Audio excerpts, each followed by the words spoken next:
Hey there, I am DJ Waldow, and I'm turning 50 on February 23rd, 2026. And over the next 50 days, I'm sharing one thing per day that I have learned over the almost 50 years on this planet.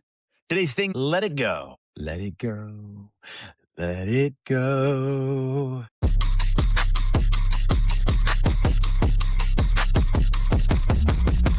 All right, let me start with some honesty. And actually, this is true about almost everything that I've shared so far. This is a work in progress for me. Just because I'm sharing it doesn't mean I have it all figured out. Far from it. I am definitely still working on this. My wife, I sometimes hold on to things a little bit too long, but I do know and understand and appreciate the importance of letting it go. And when I'm talking about letting it go, I mean grudges, frustrations, anger, resentment, you know, the small stuff. I'm just kidding. Those little moments that shouldn't really stick, but somehow, because we're human, they stick to us and we can't just simply let them go.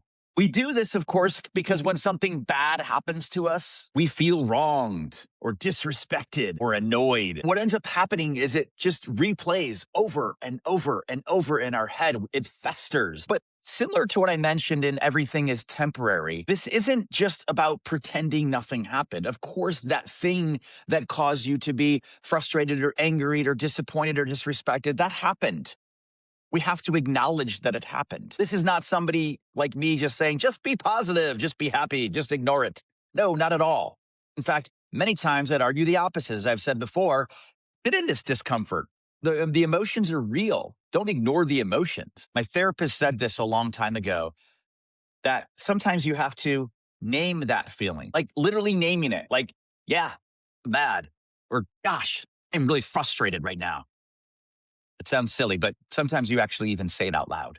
I do. Gosh, that really pissed me off, or that made me feel disrespected. The key is then making that shift. Name the emotion, name the feeling, live in it, and then let it go. Let me explain what my therapist said to me years ago that still has stuck with me to this day.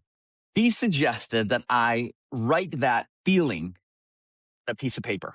You can literally physically write it on a piece of paper. You can imagine in your head that you're writing it on a piece of paper. Whatever that feeling is, whatever just happened, whatever that emotion, that event, that thing that caused you that anger, that frustration, or you felt disrespect, whatever it is. Acknowledge it, see it, and then imagine, close your eyes. Imagine there's a river flowing by you.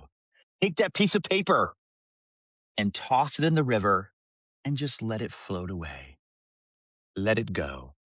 I want to keep coming back to this. I have not perfected this yet. I am far from it. It is a work in progress. I think I've gotten better at it as I've gotten older, but some people might argue the opposite. It's hard for me, by the way, not to say let it go without singing. Let it go. Let it go. And this is where I lose most of the audience. I know singing's not a strength, but it does remind me every time I say let it go of the movie.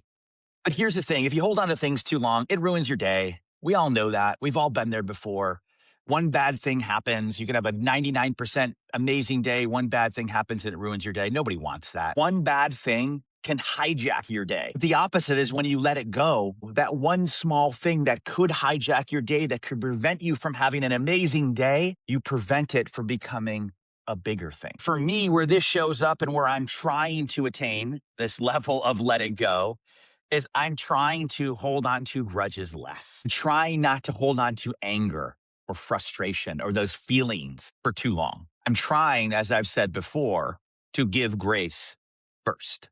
I really try to teach my kids this all the time. And this is a really hard one, especially for young kids, especially for teenagers who are full of emotions and hormones. And one of the ways I do this, again, my family hates, is when they get frustrated, when something happens, I do try to remind them to let it go. And then I often sing, which sometimes causes eye rolls, sometimes causes phrases to come out of their mouths like, Dad, you're so weird. Dad, why are you so weird? Which we'll talk about later. That's actually a thing, being weird. Right, that's it. That's it for today. One more time for singing. Let it go. Let it go. As always, if you like what you are seeing and what you are listening to, whether you're just watching these clips on social media or you're watching the full thing, I really do appreciate you. Make sure you're sharing it though on social media, liking, commenting, all the things. I do respond to emails. I do respond to all the comments that I see. I really appreciate everybody. It's been fun, like having people come up to me and say, "Hey, I've really enjoyed your 50 things." My goal with this, honestly, is to put it out in the world. But I'm hoping some of these things do resonate with you. Uh, Not going to be every one, but hopefully some of them make sense, and you can nod your head. You can say, "Wow, I hadn't thought about that before." Again, like, subscribe, all the different things. Thank you. Thank you.